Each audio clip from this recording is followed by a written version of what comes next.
হরে কৃষ্ণ। আজ 10ই মার্চ সোমবার পবিত্র আমলকি একাদশী ব্রতের দিন। আজকের দিনে অনেকেই ভক্তি এবং শ্রদ্ধার সহিত এই ব্রত পালন করবে, ভগবান শ্রীবিষ্ণুর পুজো করবে। বছরে 24টি একাদশী ব্রতের মধ্যে একটা শ্রেষ্ঠ ব্রত হচ্ছে এই আমলকি একাদশী ব্রত। তাই আজকের এই শুভ দিনে যারা ব্রত করবেন কিংবা না করবেন, সকলেরই উচিত এই ব্রত মাহাত্ম্য কথা শ্রবণ করা। এতে অনেকাংশেই এই ব্রতের ফল লাভ করা যায়। তাই আজকের এই পর্বে আমরা সেই প্রসঙ্গে জানার চেষ্টা করব। সকলকে স্বাগতম জানাচ্ছি আমাদের এই ধর্মীয় তথ্যমূলক চ্যানেলে।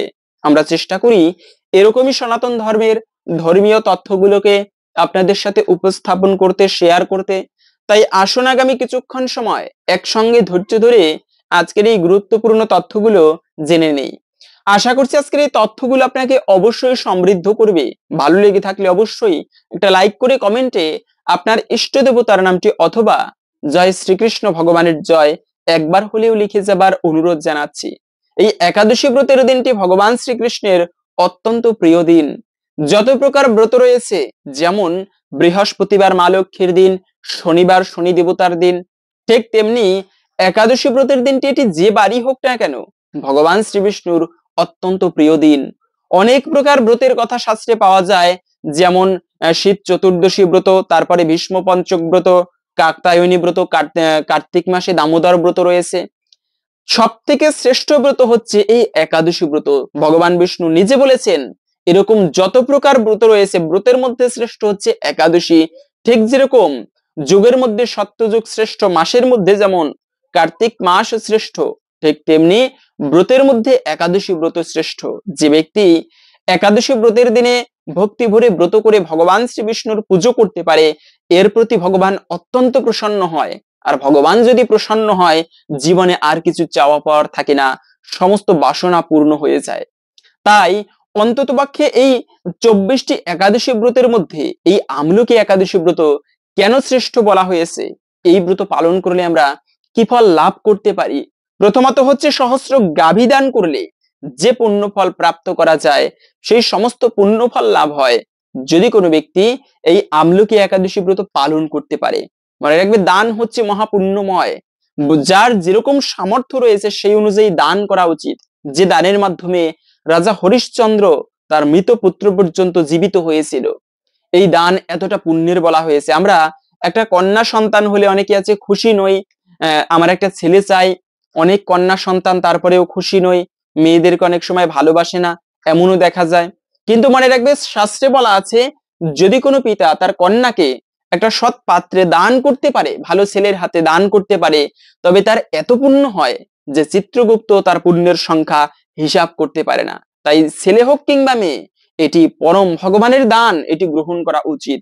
সুখ মানে ভগবান যা দিয়েছে তাই নিয়ে খুশি থাকা উচিত। তাই বিশেষ করে দান করা, এই যে বলি মহারাজ তার রাজ্য দান করে দিয়েছে, স্বর্গলোক দান করলো, পাতাল লোক ভগবানকে দান করে দিয়েছে, এবং শেষে ভগবান সেই বামুন অবতারের নিচ থেকে আরেকটা পা বেরিয়েছে, সেই পাটা কোথায় রাখবে? বলি মহারাজ বামুন অবতারকে ভগবানকে কথা দিয়েছে, প্রভু আপনার পা রাখার জন্য যতটুকু জায়গা তাই আমি দিয়ে দিব। তো দুই পায়ে দুই লোক দখল করলো, তৃতীয় পা কোথায় রাখবে? বলি মহারাজ দেখলেন আমার মাথা রয়েছে, তাই মস্তক ভগবানের চরণে দান করলেন। এতে ভগবান এতটা প্রসন্ন হয়েছে, সেই বলি মহারাজের এই দানের প্রতিদান, কেউ কিছু দিলে তাকে কিছু প্রতিদান দিতে হয়। এই দানের প্রতিদান স্বরূপ আমরা যেরকম স্বার্থপর একজনের উপকারের কথা ভুলে যাই, ভগবান কিন্তু তেমন নয়। শত উপকার করলেও কিন্তু একটু খারাপ কাজ করবেন বা একটু ভুল হবে, সে আপনার সেই উপকারের কথা মনে রাখে না। ভগবান তেমন নয়, ভগবান তার উল্টো। আপনি শত খারাপ করেও একটু ভালো কাজ করবেন, ভগবান সেটা মনে রাখে, সেই দানের প্রতিদান ভগবান দেয়। বলি মহারাজ এই দানের ফলে স্বয়ং ভগবান শ্রী বিষ্ণু পাতাল লোকে বলি মহারাজের দ্বার রক্ষী মানে দারোয়ান হয়ে রয়েছেন আজও পর্যন্ত। তাই দান করা মহাপুণ্যের। বিশেষ করে শাস্ত্রে পাওয়া যায়, যদি কোনো পিতামাতা নরকে গমন করে, তার সন্তানাদি যদি তারা গাভী দান করে কোনো ভালো ব্রাহ্মণকে বা সৎ ব্রাহ্মণকে, এই গাভী দানের ফলে সেই পিতামাতা নরক থেকে স্বর্গে গমন করে। আর এরকম 1,000 গাভী দান করলে যে পুণ্যফল প্রাপ্ত করা যায়, শুধুমাত্র এই আমলকি একাদশী ব্রত পালন করলে সেই ফল লাভ হয়ে থাকে। দ্বিতীয়ত হচ্ছে যে এই ব্রত যারা পালন করবে, স্বয়ং ভগবান তাকে রক্ষা করবে। শাস্ত্রে এই বিষয়ে একটা কাহিনী পাওয়া যায়। একবার বসুরথ নামে একজন রাজাকে, তিনি অজান্তে একাদশী ব্রত পালন করেছিলেন এবং বনের মধ্যে মৃগয়া করতে গিয়ে ক্লান্ত হয়ে ঘুমিয়ে পড়েছিলেন। একা একা সেখানে শুয়ে পড়েছেন, ঘুমিয়ে পড়েছেন। সেখানে কিছু ম্লেচ্ছরা এসে সেই বসুরথ রাজাকে মারতে লাগলেন, মানে মারতে উদ্যত হলেন। তখনই রাজা তো ঘুমিয়ে আছে, তিনি খেয়াল করেননি, তার শরীর থেকে একটা দিব্য মূর্তি বেরিয়ে এসে সবাইকে বধ করলো, রাজাকে রক্ষা করেছিল। তাই হরি যাকে রক্ষা করে কে তারে মারিতে পারে। প্রহ্লাদ মহারাজ, হিরণ্যকশিপু এতবার প্রহ্লাদকে মারতে চেয়েছে, পারেনি মারতে। তার উপরে ভয়ানক তীর নিক্ষেপ করা হয়েছিল, সেই তীর পদ্মফুল হয়ে গিয়ে প্রহ্লাদের গায়ে পড়েছে, আগুনের মধ্যে ফেলে দেওয়া হয়েছে, প্রহ্লাদ সেখান থেকে উঠে এসেছেন। এটি কার কৃপা? ভগবানের কৃপা। তাই ভগবান যদি রক্ষা করে, কারোর সামর্থ্য নেই তোমার ক্ষতি করতে পারে। যারা এই আমলকি একাদশী ব্রত পালন করবে, আজকের এই শুভ একাদশী ব্রত, ভগবান স্বয়ং তাকে রক্ষা করবে। অনেক সময় আছে ছোট বাচ্চাদের জীবনে বেশি বেশি বিপদ আপদ হয়, অমঙ্গল হয়, তাদের উদ্দেশ্যে পিতামাতা আপনারা এই ব্রত পালন করলে, সেই সন্তানের মঙ্গল কামনা করলে এর ফলেও সেই সন্তানের মঙ্গল হয়ে থাকে। সকলে এই ব্রত আপনারা পালন করবেন। বিশেষ করে আরো আছে, যারা এই ব্রত পালন করবে তাদের বিষ্ণুলোক গতি, মানে বিষ্ণুলোক লাভ হয়ে থাকে। তো আমরা প্রথমত জেনে নিচ্ছি এই আমলকি একাদশী ব্রতের তিথি কতক্ষণ থেকে কতক্ষণ থাকবে। একাদশী শুরু হয়েছিল মূলত গতকালকে 9ই মার্চ রবিবার সকাল 10:39 থেকে, থাকবে মূলত আজকে 10ই মার্চ সোমবার সকাল 9:50 পর্যন্ত। এই সময়টুকুর মধ্যে এই পবিত্র আমলকি একাদশী তিথি থাকবে। সেজন্য উদয়া তিথি মেনে আমাদের এই ব্রত পালন করতে হবে আজকে 10ই মার্চ সোমবার। অনেকে আবার প্রশ্ন করে যে এত দ্বিমত, একজনে গোস্বামী মতে পালন করে, একজনে স্মার্ত মতে পালন করে, আসলে আমরা সাধারণ মানুষ কোথায় যাব? কথা বাস্তব, এত বিভ্রান্তি, আমরা কোনটা পালন করব? আসলে আমাদের কোনো মত পালন করা উচিত নয় যদি সেটা শাস্ত্রীয় না হয়। শাস্ত্রীয় বিধান আমাদের গ্রহণ করা উচিত। আর শাস্ত্রীয় বিধান হচ্ছে দ্বাদশী সংযুক্ত একাদশী ব্রত সকলের পালন করা উচিত। গোস্বামীগণ সেই নিয়ম পালন করে, প্রকৃত শাস্ত্রের নিয়ম। তাই সকলের উচিত গোস্বামী মতে একাদশী ব্রত পালন করা, এতে কিন্তু ব্রতের সম্পূর্ণ ফল লাভ হয়। স্বয়ং যমরাজ যমদূতদেরকে বলেছেন, শুনে রাখো যমদূতগণ, যদি কোনো ব্যক্তি একাদশী ব্রত পালন করে কখনো তাদেরকে যমলোকে আনবে না, তারা আমাদেরও প্রণাম্য, তাই তাদেরকে দূর থেকে প্রণাম করে চলে আসবে, কখনো তাদেরকে এই যমলোকে নিয়ে আসবে না। তাই যমরাজ পর্যন্ত বলে রেখেছেন যম ব্রহ্ম নারদ সংবাদে। সেজন্য এই একাদশী ব্রতের দিনটি এত গুরুত্বপূর্ণ। অন্যান্য দিনে ধর্ম কাজ করলে যে পুণ্য ফল লাভ করা যায়, একাদশী ব্রতের দিনে সেই ধর্ম কাজ করলে তার থেকে সহস্রগুণ বেশি পুণ্য ফল প্রাপ্ত করা যায়। তাই এই একাদশী ব্রতের পালন একটা গুরুত্বপূর্ণ বিষয়।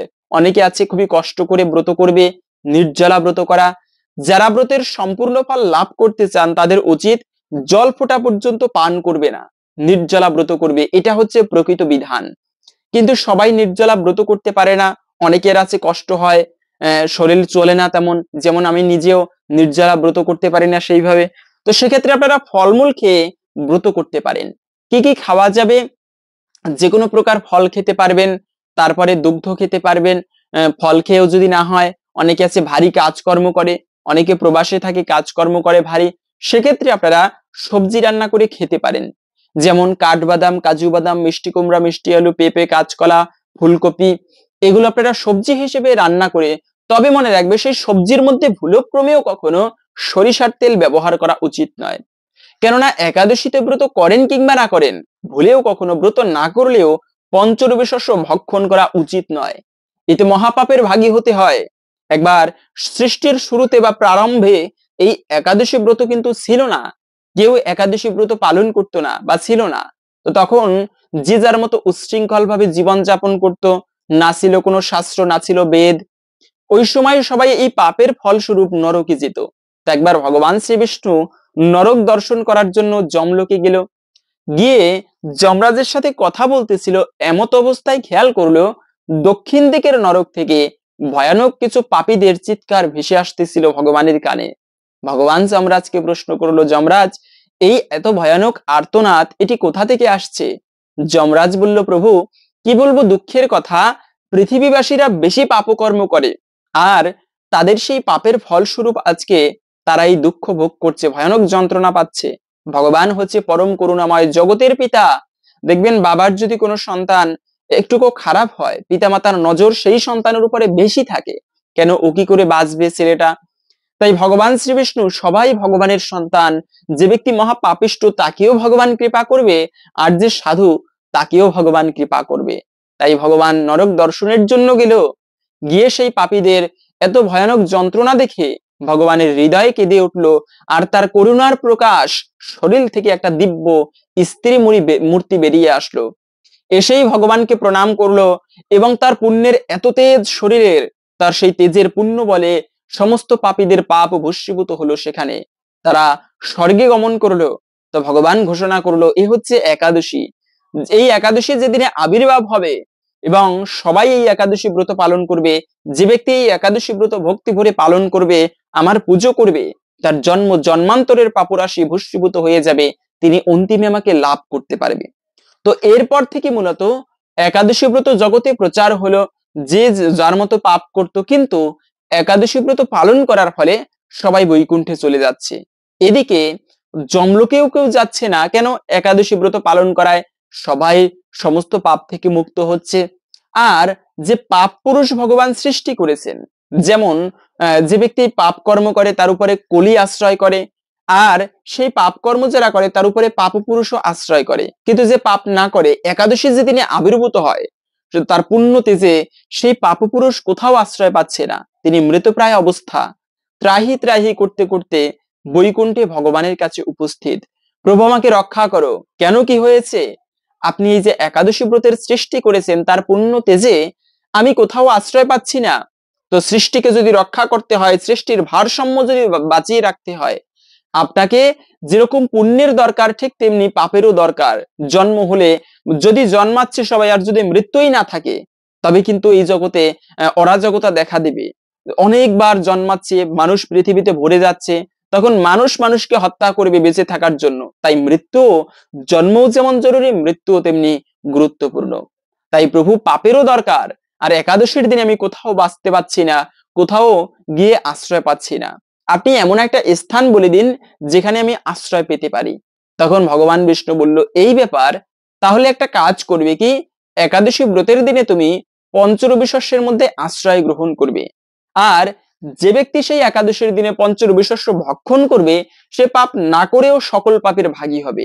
সেই থেকে মূলত একাদশী ব্রতের দিনে ভুলক্রমেও পঞ্চরবি শস্য ভক্ষণ করা উচিত নয়।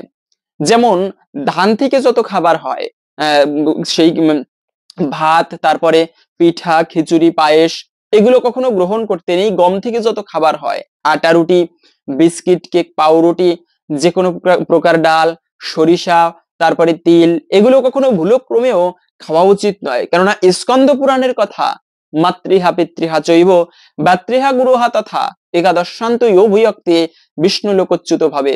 মাতৃহত্যা, ভাই হত্যা, গুরু হত্যা, সকল ভয়ানক পাপের ভাগী হবে যে ব্যক্তি একাদশী ব্রতের মতো শুভ দিনে যে ব্যক্তি পঞ্চরবি শস্য ভক্ষণ করবে। এজন্য মূলত আরো কিছু খাবার রয়েছে। অনেকে আছে সবজি রান্না করতে গিয়ে শাক খেয়ে থাকে, কিন্তু মনে রাখবে, শাক, পুঁই শাক, ঢেঁড়স, বটবটি, সিম, তারপরে বেগুন, এগুলোও কখনো একাদশীর মতো শুভ এবং পবিত্রতম দিনে খাওয়া উচিত নয়। অনেকে প্রশ্ন করেন যে আমি তো দীক্ষা নেইনি, আমি ব্রত করতে পারবো কিনা? কেননা শাস্ত্রে বলা আছে, অদীক্ষিতস্য বামরু কৃতাম সর্বম নিরর্থকম, মানে অদীক্ষিত ব্যক্তির সকল ধর্মকর্ম নিরর্থক হয়ে যায়। তাহলে কথা হচ্ছে আমি তো দীক্ষা নেইনি, আমি এই একাদশী ব্রত পালন করতে পারবো কিনা? ব্রত না করলে সকল পাপের ভাগী হতে হয়, তো অবশ্যই ব্রত করতে হবে, এবং ধর্ম কাজ সেটা দীক্ষা নিয়ে হোক বা না নিয়ে, অবশ্যই তার পুণ্য ফল একটুকু হলেও লাভ করবে। ভগবান শ্রীকৃষ্ণ গীতার মধ্যে বলেছেন, স্বল্পম প্রিয়স্য ধর্মস্য ত্রায়তে মহত ভয়াৎ, যদি কোনো ব্যক্তি স্বল্প মাত্র ধর্মের অনুষ্ঠান করে, মহান ভয় থেকে সে ব্যক্তি রক্ষা পায়, পরিত্রাণ পায়। এ হচ্ছে একাদশী ব্রত। তাই যে কেউ দীক্ষা নিয়ে বা না নিয়ে, যে কেউ একাদশী ব্রত, মহাপুণ্যময়ী ব্রত পালন করতে পারবে। কিন্তু এই একাদশীর মতো শুভ দিনে আমাদের কিছু কাজ কখনো ভুলেও করা উচিত নয়। এতেও কিন্তু অনেকে আছে ব্রত করে ভুল করে কিছু কাজ করে, এতে কিন্তু ব্রতের সম্পূর্ণ ফল লাভ হয় না। আমরা প্রথমত জেনে নিচ্ছি এই ব্রতের পারণ একটা গুরুত্বপূর্ণ বিষয়। পারণ কখন করতে হবে? কেননা ব্রত করলে অনেকে আছে নির্জলা ব্রত করবে, কিন্তু সঠিক সময়ের মধ্যে যদি পারণ করা না হয় তবে কিন্তু একাদশী ব্রতের সম্পূর্ণ ফল লাভ করা যায় না। তো একাদশী ব্রতের পারণ করতে হবে আগামী 11ই মার্চ মঙ্গলবার সকাল 6টা 11 মিনিট থেকে 8টা 46 মিনিট পর্যন্ত। এই সময়ের মধ্যে পঞ্চরবি শস্য প্রসাদ দিয়ে ভগবানের কাছে প্রার্থনা করে তারপরে এই একাদশী ব্রতের পালন করতে হবে। এবং এই ব্রত পালনের নিয়ম কি, যদিও আমরা এই বিষয়ে অনেকেই জানি, তারপরেও জেনে নিচ্ছে। মনে রাখবে, একাদশীর আগের দিনে সংযম পালন করতে হয়। যে কোনো ব্রত পালন করার ক্ষেত্রে একই নিয়ম। একাদশী ব্রতের আগের দিনে আপনারা নিরামিষ খাবার খেতে হয়, খারাপ ভাষা প্রয়োগ করতে নেই, অপশব্দ প্রয়োগ করা উচিত নয়, খারাপ সঙ্গ, টাস পাশা, আমাদের গ্রামে এটা বেশি দেখা যায়। বৃদ্ধরা সন্ধ্যাকালে পর্যন্ত টাস খেলে, এটি কখনো করা উচিত নয়। টাস খেলা নয়। এই যে দ্রৌপদীর বস্ত্রহরণ হচ্ছিল, কলি সেখানেই অবস্থান করে যেখানে নেশা করা হয়, টাস খেলা হয়, জুয়া খেলা হয়। তাই এগুলো কখনো করা উচিত নয়। অন্তত পক্ষে ব্রতের আগের দিনে সংযম পালন করতে হয়। এবং একাদশীর আগের দিনে এভাবে করে রাত্র 11টার আগে খাবার খেয়ে দন্তধাবন বা দাঁত ব্রাশ করা উচিত। কেননা অনেকের আছে যে দাঁতের গোড়ায় খাবার আটকে থাকে, আর একাদশীর দিনে যদি সেই খাবার পেটে যায় এতেও কিন্তু ব্রতে দোষ লাগে। মানে ব্রতভঙ্গ হয় না, কিন্তু ব্রতের সম্পূর্ণ ফল লাভ করা যায় না। পাশাপাশি হচ্ছে অনেকের আছে দাঁতের গোড়া থেকে রক্ত বের হয়, আর একাদশীর দিনে যদি রক্তক্ষরণ হয় এতেও ব্রতে দোষ লাগে। তাই একাদশী বলে শুধু নয়, যে কোনো ব্রতের দিনে যদি দাঁতের গোড়া থেকে বা শরীর থেকে রক্তক্ষরণ হয় এতে কিন্তু ব্রতের সম্পূর্ণ ফল লাভ হয় না। তাই এই বিষয়টা খেয়াল রাখতে হবে। অনেকে আছে সবজি কাটতে গিয়ে হাত পা কেটে যায়। তো যদি কখনো হাত পা কেটে যায় এটা কিন্তু একটা অশুভ বিষয় একাদশীর মতো শুভ দিনে। তবে কিছু কাজ অনেকে আছে ব্রত করেও এই কাজগুলো করে থাকে, এটিও কিন্তু অপরাধের। প্রথমত হচ্ছে মিথ্যাচার। ব্রত করেছে কিন্তু মিথ্যা কথা বলে। মানে রাখবে, সত্যের উপরে ধর্ম নেই, মিথ্যার উপরে পাপ নেই। মিথ্যা কথা বলা এটি মহাপাপের। যে যুধিষ্ঠির মহারাজ, সত্যবাদী যুধিষ্ঠির, কখনো মিথ্যা বলেনি। সেই যুধিষ্ঠির মহারাজ ধর্মযুদ্ধে বসে একবার তিনি অশ্বত্থামা হত ইতি গজ, এটা কিন্তু মিথ্যা নয়। অশ্বত্থামা নামে একটা হাতিকে মেরেছে। তারপরে গুরুদেবকে বলেছিল, গুরুদেব অশ্বত্থামা হত ইতি গজ, মানে অশ্বত্থামাই মারা গিয়েছে। তিনি যদিও মিথ্যা বলেনি, কিন্তু উদ্দেশ্য ছিল কি, ভুল বুঝানো। আর এইটুকু পাপের ফলে সাথে সাথে তার রথ মাটি স্পর্শ করলো। একমাত্র যুধিষ্ঠির মহারাজের রথ কখনো মাটি স্পর্শ করতো না, মাটির উপর দিয়ে চলতো। আর সেই যুধিষ্ঠির মহারাজ এইটুকু সেই মিথ্যা বলার কারণে তার রথ মাটি স্পর্শ করেছিল। তাই কখনো উচিত নয় মিথ্যা কথা বলা, খারাপ ভাষা কখনো প্রয়োগ করা উচিত নয়। যে মুখে কৃষ্ণ নাম হয় সেই মুখে কখনো অপশব্দ প্রয়োগ করা উচিত নয়।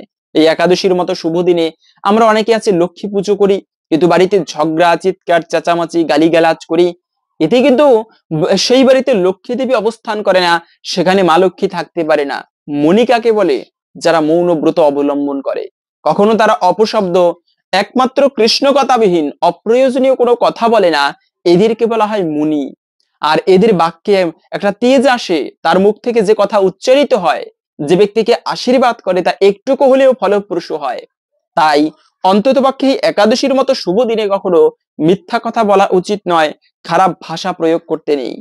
একমাত্র দুর্যোধনের একটা অপশব্দ প্রয়োগ করেছিল কি, যে বিনা যুদ্ধে নাহি দেব সূচাগ্রমেদিনী। যুদ্ধ না করে, মানে একটা সুইয়ের ডগায় যতটুকু জায়গা ধরে ততটুকু জায়গাও আমি দিব না। আর এই একটা অপশব্দের কারণে এত ভয়ানক ধ্বংসলীলা, মহাভারতের মতো এত মহা ইতিহাস পাওয়া যায় কিন্তু, যেখানে সমস্ত কুরুবংশ 100 ভাই তারা বধ হয়েছিল যুদ্ধের সেই রণাঙ্গনে বসে। তাই কখনো অপশব্দ প্রয়োগ করা উচিত নয়। দ্বিতীয়ত হচ্ছে মৈথুন করতে নেই। অনেক মায়েরা আছে, বাবা মায়েরা বা অনেক ব্যক্তি আছে শারীরিক সঙ্গ করে শুভ দিনে এসে। মনে রাখবে, গর্ভাধান সংস্কার দশবিধা সংস্কারের প্রথম গর্ভাধান সংস্কার। ভালো তিথি নক্ষত্র দেখে তারপরে গর্ভাধান সংস্কার করা উচিত। বলে আমার সন্তান আমাকে সম্মান করে না, বাবা মাকে, সন্তান বাবা মায়ের কথা শুনে না। কেন শুনবে? সেইভাবে আমরা গড়ে তুলতে পারিনি। প্রথম যে সংস্কার, সন্তান গর্ভে নিয়ে পিতামাতা যে কার্য করে সেই চেতনা সেই সন্তানের মধ্যে প্রকাশ পায়। আম্র গাছের আম চারা রোপণ করলে সেখান থেকে সুন্দর আম গাছই জন্মায়, তার থেকে সুমিষ্ট আম্র ফল হয়। আর তেঁতুল গাছের চারা থেকে, বাঁশের গোড়া থেকে বাঁশি বের হয়। কষ্ট লাগতে পারে কথাটাই, কিন্তু বাস্তব। ভালো একটা সন্তানকে আনার জন্য ভালো তিথি নক্ষত্র দেখে, শুভ সময় দেখে, তারপরে যদি পিতামাতা মিলন করে, তাও গভীর রাত্রে, রাত্র 2টার পরে, ব্রহ্ম মুহূর্ত সময়ে ভগবানের কাছে প্রার্থনা করে মিলন করলে এর ফলে ওই বীজে যে সন্তান আসে, তিনি ভগবানের কৃপায় ভালো সন্তান হয়, তার দ্বারা জগতের কল্যাণ হয়, কখনো অকল্যাণ হয় না। তাই এটা একটা গুরুত্বপূর্ণ বিষয়। এই যে অসুর এবং দেবতার সৃষ্টি হয়েছে, অসুরের জন্ম কিভাবে হয়েছে? সন্ধ্যাকালে স্বামীর সাথে মিলিত হয়েছিল, এবং এর ফলে যে সন্তান হয়েছে তারা হয়েছিল অসুর, বাবা মাকেই সম্মান করেনি। তাই এই যে বলে অনেকে শুভ দিনে, বিশেষ করে একাদশী, পূর্ণিমা, অমাবস্যা, এই সমস্ত দিনে কখনো সঙ্গ করা উচিত নয়, শারীরিক সঙ্গ। এর ফলে কিন্তু অশুভ সন্তানের সৃষ্টি হয়, তার জীবনে একটা অশুভ লেগে থাকে, ভালো কিছু হয় না সহজে। তাই এই বিষয়টা খেয়াল রাখবে, যে কোনো শুভ দিনে কখনো শারীরিক সঙ্গ করা উচিত নয়, এতে ব্রতেও দোষ লাগে, পাশাপাশি হচ্ছে এটি অশুভ। তৃতীয়ত হচ্ছে, অনেকে আছে ব্রত করে, উপবাস কেবলমাত্র একটু না খেয়ে থাকা নয়। অনেকে আমরা ভেবে থাকি আমি উপবাস করেছি, এই দিনে না খেয়ে থাকলেই হলো। কিন্তু না খেয়ে থাকার উদ্দেশ্য কি? যেন এই দিনে আমি খাবারের প্রতি সময় কম দিয়ে ভক্ত সঙ্গে কাটাই, যেন আমি হরির সেবা করি, ভগবানের সেবা করি। কিন্তু আমরা অনেকে ব্রত করি, ভক্ত সঙ্গ করি না, আজে বাজে কথা বলে বেড়াই, আবার ঘুমাই। কিন্তু মনে রাখবে, একাদশী ব্রতের দিনে কখনো ঘুমানো উচিত নয়। যে ব্যক্তি ঘুমায় তার ভাগ্যটাও ঘুমিয়ে থাকে। তাই এই একাদশী ব্রত শুভ দিনে বেশি বেলা করে না ঘুমিয়ে খুবই সকাল সকাল ঘুম থেকে ওঠা উচিত। একটা কথা রয়েছে, মর্নিং শুজ দ্য ডে, মানে সারাদিন তোমার কেমন ভাবে কাটবে সকালবেলা তার একটা ভূমিকা বা শিরোনাম দেখিয়ে দেয়।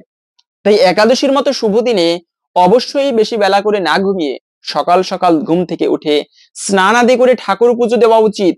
সকালবেলা ঘুম থেকে উঠলেই ভোরের হাওয়া গায়ে লাগালে এতেও দেখবেন মনটা খুবই ভালো লাগে, ফ্রেশ লাগে, স্বাস্থ্য ভালো থাকে।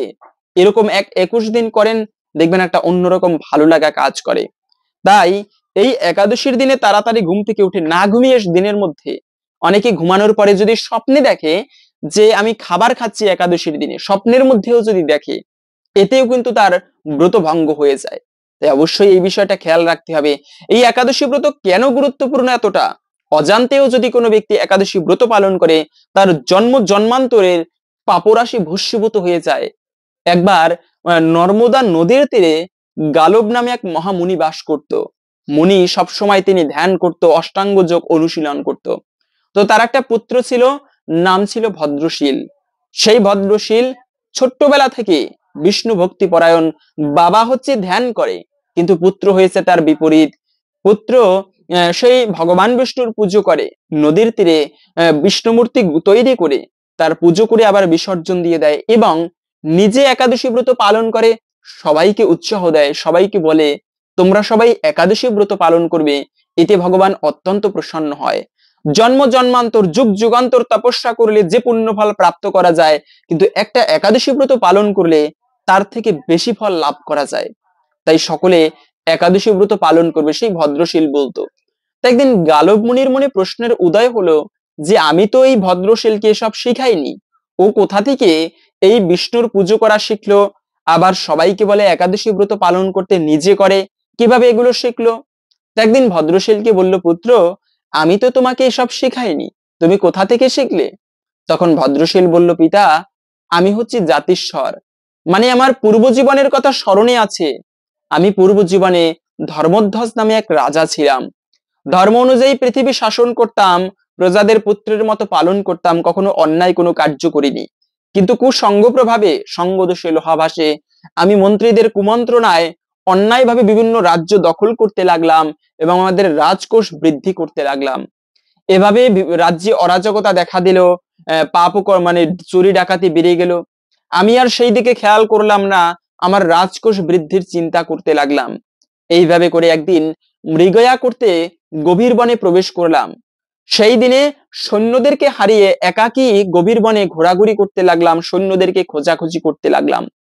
অনেক খুঁজেও সৈন্যদেরকে পেলাম না, সারাদিনে কিছু আহার করিনি, প্রচন্ড ক্ষুধায়।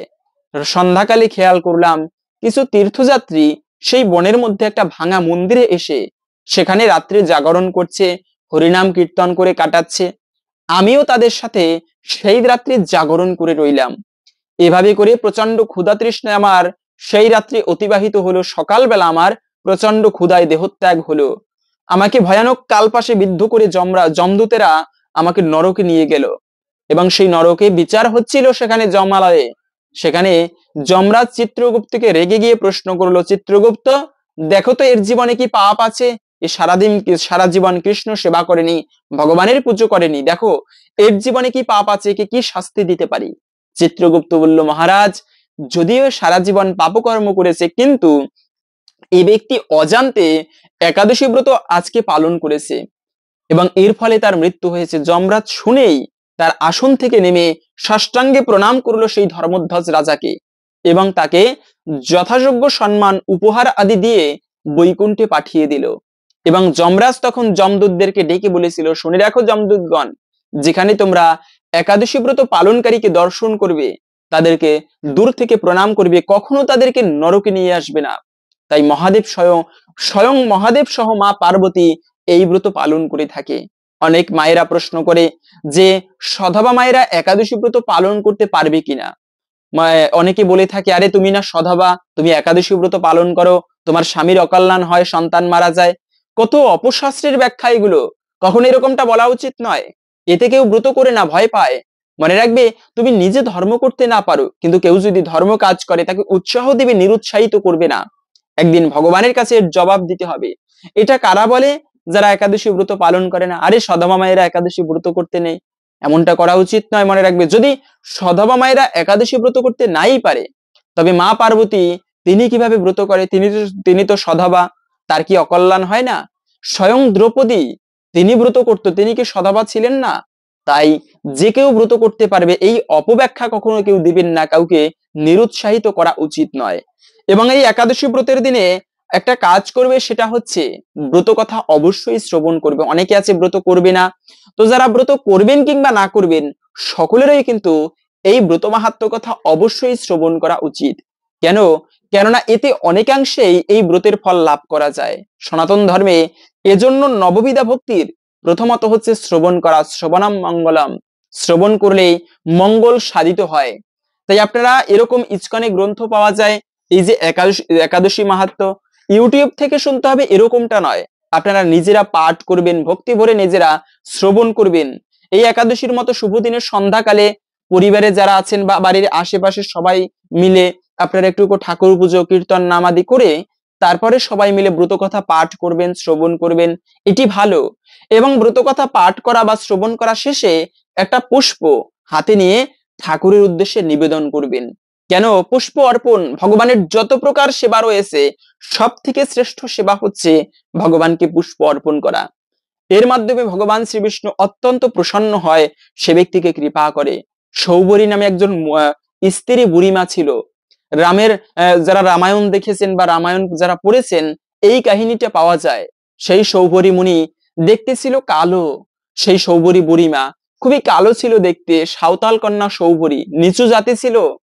তো এই কালো তো ওকে বিবাহ করেছিল একটা অন্য রাজ্যের একটা ব্যক্তি, ওর বাবা দেখে বিবাহ করেছিল মেয়েকে।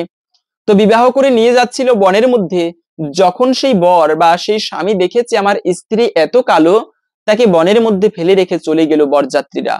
একটা স্ত্রী, নবযুবতী একটা স্ত্রীর বিবাহ হয়েছে, চিন্তা করেন, স্বামী ফেলে গিয়েছে, দুঃখের আর সীমা নেই। সেই বনের মধ্যে তিনি কেঁদে কেঁদে বেড়াতে লাগলো। হঠাৎ খেয়াল করলো সেই বনে বাঘ এবং হরিণ একই ঘাটের জল খাচ্ছে, কেউ কাউকে হিংসা করছে না, কোনো কোনো হিংস্র ভাব নেই বাঘের মধ্যে। হঠাৎ খেয়াল করলো অদূরে, মানে কিছুটা কাছেই একটা মুনির আশ্রম। সেই মুনিবরকে গিয়ে প্রণাম করলো।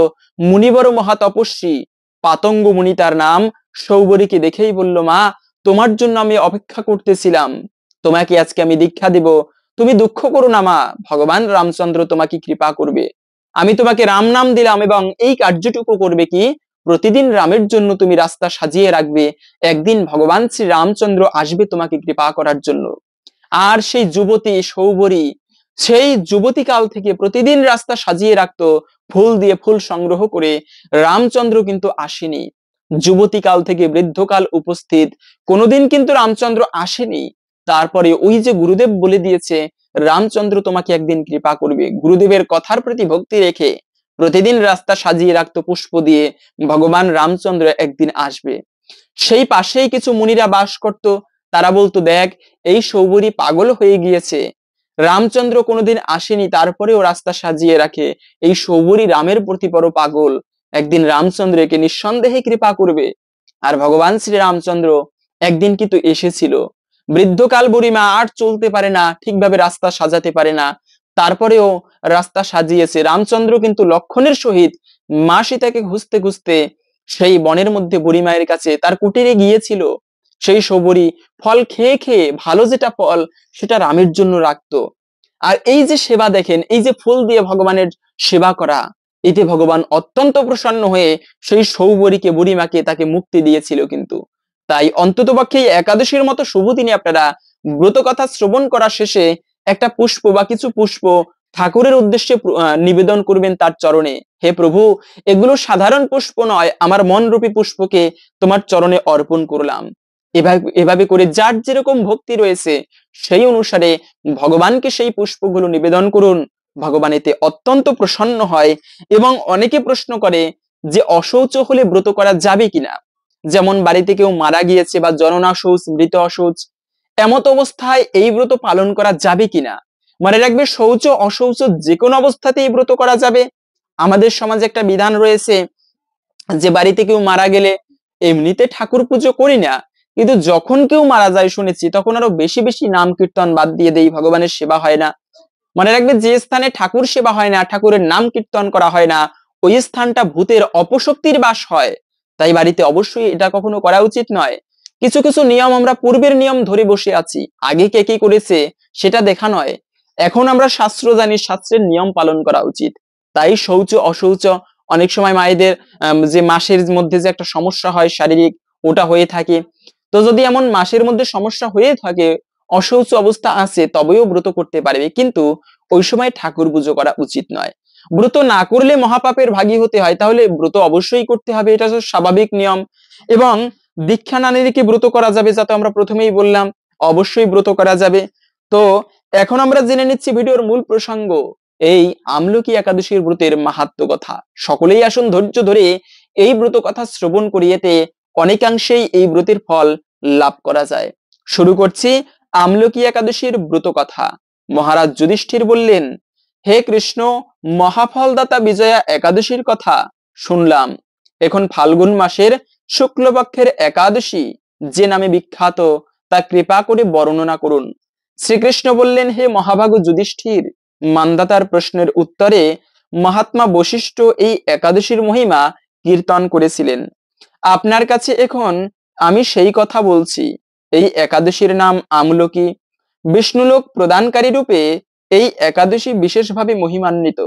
একাদশীর দিন আমলকি বৃক্ষের তলে রাত্রি জাগরণ করলে সহস্র গাভীদানের ফল পাওয়া যায়। হে পাণ্ডুনন্দন, পূর্বে ব্রহ্মার রাত্রিতে দৈনন্দিন প্রলয় উপস্থিত হলে স্থাবর জঙ্গম দেবতা অসুর ও রাক্ষস সবকিছু ধ্বংসপ্রাপ্ত হয়। তখন ভগবান সেই কারণ সমুদ্রে অবস্থান করেন। তার মুখপদ্ম থেকে চন্দ্রবিন্দুর মতো এক বিন্দু জল ভূমিতে পড়ে। সেই জলবিন্দু থেকে একটি বিশাল আমলকি বৃক্ষ উৎপন্ন হয়। এই বৃক্ষের স্মরণ মাত্র গোদানের ফল, দর্শনে তাহার দ্বিগুণ, এবং এর ফল ভক্ষণ করলে তিনগুণ ফল লাভ করা যায়। এই বৃক্ষে ব্রহ্মা বিষ্ণু আর মহেশ্বর সর্বদাই অবস্থান করেন। এর প্রতিটি শাখা প্রশাখা ও পাতায় ঋষি দেবতা ও প্রজাপতিগণ বাস করেন। এই বৃক্ষকে সমস্ত বৃক্ষের আদি বলা হয় এবং তা পরম বৈষ্ণব রূপে বিখ্যাত। অতএব এই শ্রেষ্ঠ ব্রত সকলেরই পালনীয়। এখন এই ব্রতের একটি অদ্ভুত ইতিহাস আপনার কাছে বর্ণনা করছি। প্রাচীনকালে বৈদিশ নামে এক প্রসিদ্ধ নগর ছিল। ওই নগরে চৈত্ররথ নামে এক রাজা রাজত্ব করতেন। চন্দ্রবংশীয় পাশবিন্দুক রাজার পুত্ররূপে তিনি জন্মগ্রহণ করেন। তিনি অত্যন্ত শক্তিমান ও ঐশ্বর্যশালী ছিলেন। শাস্ত্র জ্ঞানেও তিনি ছিলেন সুনিপুণ। তার রাজ্যের সর্বদাই মনোরম আনন্দপূর্ণ এক দিব্য পরিবেশ লক্ষ্য করা যেত। প্রজারা ছিলেন বিষ্ণু ভক্তিপরায়ণ সকলেই একাদশী ব্রত ভক্তি ভরে পালন করতেন। তার রাজ্যে কোনো অভাব অমঙ্গল ছিল না। এইভাবে প্রজাদের নিয়ে রাজা চৈত্ররথ সুখে দিন যাপন করতে থাকেন। এক সময় ফাল্গুনী শুক্লপক্ষের দ্বাদশী যুক্তা আমলকি একাদশী তিথি সমাগত হওয়ায় রাজ্যের সকলেই এই ব্রত পালনের সংকল্প করলেন। ওই দিন প্রাতঃ স্নানের পর রাজা প্রজাদের নিয়ে ভগবান শ্রী বিষ্ণুর মন্দিরে যান। সেখানে সুবাসিত জলপূর্ণ কলস, ছত্র বস্ত্র পাদুকা, পঞ্চরত্ন ইত্যাদি দিয়ে সাজিয়ে স্থাপন করেন। তারপরে ধূপ দীপ দিয়ে যত্ন সহকারে মুনি ঋষিদের দ্বারা শ্রী পরশুরাম মূর্তি সমন্বিত আমলকি বৃক্ষ পূজা করেন। হে পরশুরাম, হে রেণুকার সুখবর্ধক, হে দাত্রী, হে পাপ বিনাশিনী আমলকি, তোমাকে প্রণাম, আমার অর্ঘ্যজল গ্রহণ করো। এইভাবে দিনে যথাবিধি পূজা স্তুতি নৃত্যগীত করে রাজা ভক্তি ভরে সেই বিষ্ণু মন্দিরে রাত্রি জাগরণ করতে লাগলেন। এমন সময় দৈবযোগে একটি বেদ সেখানে উপস্থিত হয়। পূজার সামগ্রী সহ বহু ব্যক্তিকে একত্রে রাত্রি জাগরণ করতে দেখে সে কৌতূহলাক্রান্ত হলো। সে ভাবলো, এসব কি ব্যাপার? বিষ্ণু মন্দিরে প্রবেশ করে সে বসে পড়ল। কলসের উপরে স্থাপিত ভগবান শ্রী বিষ্ণুর মূর্তি দর্শন করলো। ভগবান বিষ্ণু এবং একাদশীর মাহাত্ম্য সে মনোযোগ দিয়ে শ্রবণ করলো। সারাদিন ওই বেদ কিছুই আহার করেনি। এইভাবে ক্ষুধায় কাতর হয়ে সে রাত্রি জাগরণ করে রইল এবং পরদিন প্রজাসহ রাজা নগরের দিকে যাত্রা করলেন। এই ব্যাধ তার গৃহে ফিরে এলেন। এরপর এক সময় ব্যাধের মৃত্যু হয়। একাদশীতে রাত্রি জাগরণ এবং ব্রত প্রভাবে সেই ব্যাধ পরবর্তী জন্মে এক রাজ্যের অধীশ্বর রূপে নিযুক্ত হয়। জয়ন্তী নামে এক নগরী ছিল। সেখানে বিদুরথ নামে এক রাজা বাস করতেন। ওই ব্যাধ বিদুরথ রাজার মহাবলী পুত্র রূপে জন্মগ্রহণ করেন। তার নাম হয় বসুরথ। 1,00,000 গ্রামের আধিপত্য তিনি লাভ করলেন। তিনি ছিলেন সূর্যের মতো তেজস্বী, চন্দ্রের মতো কান্তিমান এবং পৃথিবীর মতো ক্ষমাশীল। তিনি সদ্গুণে ভূষিত বসুরথ পরম বিষ্ণু ভক্তি পরায়ণ হন। এই মহাদাতা রাজা একবার শিকার করতে গিয়ে পথ ভুলে যান। গভীর জঙ্গলের মধ্যে ক্ষুধায় পীড়িত হয়ে তিনি ক্লান্তিবশত শুয়ে পড়েন। এমন সময়ে কতগুলি পর্বত নিবাসী ম্লেচ্ছ রাজার কাছে এসে নানাভাবে উৎপীড়ন করতে থাকে। রাজাকে তাদের শত্রু বলে মনে করে তারা তাকে হত্যা করতে চেষ্টা করে। পূর্বে এই রাজা আমাদের পিতামাতা পুত্রপৌত্র সবাইকে মেরে ফেলেছে, আমাদের গৃহ ছাড়া করেছে। এইরকম বলতে বলতে ম্লেচ্ছরা রাজাকে আঘাত করতে উদ্যত হয়। তারা বিভিন্ন অস্ত্রশস্ত্রে তাকে আঘাত করতে থাকে, কিন্তু আশ্চর্যের বিষয় তাদের সকল প্রচেষ্টা ব্যর্থ হয়। রাজার কোনো ক্ষতিই তারা সাধন করতে পারেনি। তখন রাজার শরীর থেকে নানা অলঙ্কারে বিভূষিতা এক পরমা সুন্দরী স্ত্রী মূর্তির আবির্ভূত হন। মহাশক্তি ধারিণী এই নারী অল্প সময়ের মধ্যেই সকল মেচ্ছকে পাপীদের নিধন করলো। রাজার নিদ্রাভঙ্গ হলো। এই ভয়ানক হত্যাকাণ্ড দেখে রাজা অত্যন্ত বিস্মিত হলেন। তিনি বলতে লাগলেন, আহা, আমার শত্রুদের হত্যা করে কি আমার প্রাণ রক্ষা করলো? এমন কৃপালু কি আছে? আমি তার প্রতি আমার কৃতজ্ঞতা প্রকাশ করছি। এমন সময় দৈববাণী হলো, ভগবান কেশব ব্যতীত শরণাগতকে রক্ষা করতে পারে এমন কে কৃপালু আছে? তিনিই শরণাগতের পালক। দৈববাণী শুনে তিনি ভক্তিযুক্ত চিত্তে গৃহে ফিরে এলেন। তারপরে প্রজাসহ মহাসুখে ইন্দ্রের মতো নিষ্কণ্টক রাজ্য ভোগ করতে লাগলেন। বশিষ্ঠ মুনি বললেন, হে রাজন, যে মানুষ এই পরম উত্তম আমলকি একাদশী ব্রত পালন করেন তিনি নিঃসন্দেহে বিষ্ণুলোকে গমন করেন। এই ছিল মূলত এই আমলকি একাদশীর ব্রত কথা। আশা করি বুঝতে পেরেছেন এই ব্রত পালন করে আমরা কি ফল লাভ করতে পারি। সেজন্য আমাদের সকলের উচিত একান্ত ভক্তি ভরে প্রতিটা একাদশী ব্রত পালন করা। এতে ভগবান অত্যন্ত প্রসন্ন হয়। শুধু নিজে নয়, আপনি নিজেই একাদশী ব্রত পালন করবেন এবং সবাইকে জানানোর চেষ্টা করবেন যে অমুক দিনে একাদশী ব্রত ভাই পালন করবে। যদি আমার মাধ্যমে উৎসাহী হয়ে কেউ ব্রত পালন করে, এতেও ভগবান অত্যন্ত প্রসন্ন হয়, কৃপা করে এবং এতেও সেই ব্যক্তির ব্রতের ফল আমিও একটুকু হলেও লাভ করতে পারবো। তাই সকলের মাঝে ছড়িয়ে দিবেন যেন সবাই আমরা এই ব্রত প্রসঙ্গে জানতে পারি, আমলকি একাদশী ব্রতের মাহাত্ম্য কথা। তো যদি আজকের এই তথ্যগুলো জেনে আপনি সমৃদ্ধ হয়ে থাকেন, ভালো লেগে থাকে, অবশ্যই একটা লাইক করে কমেন্টে জয় শ্রীকৃষ্ণ ভগবানের জয় একবার হলেও লিখে যাবার অনুরোধ জানাচ্ছি। ভগবান শ্রীকৃষ্ণের কৃপায় সকলের জীবনে মঙ্গল হোক এই কামনা করে আজকের ভিডিওটি এখানে সমাপ্ত করছি। হরে কৃষ্ণ।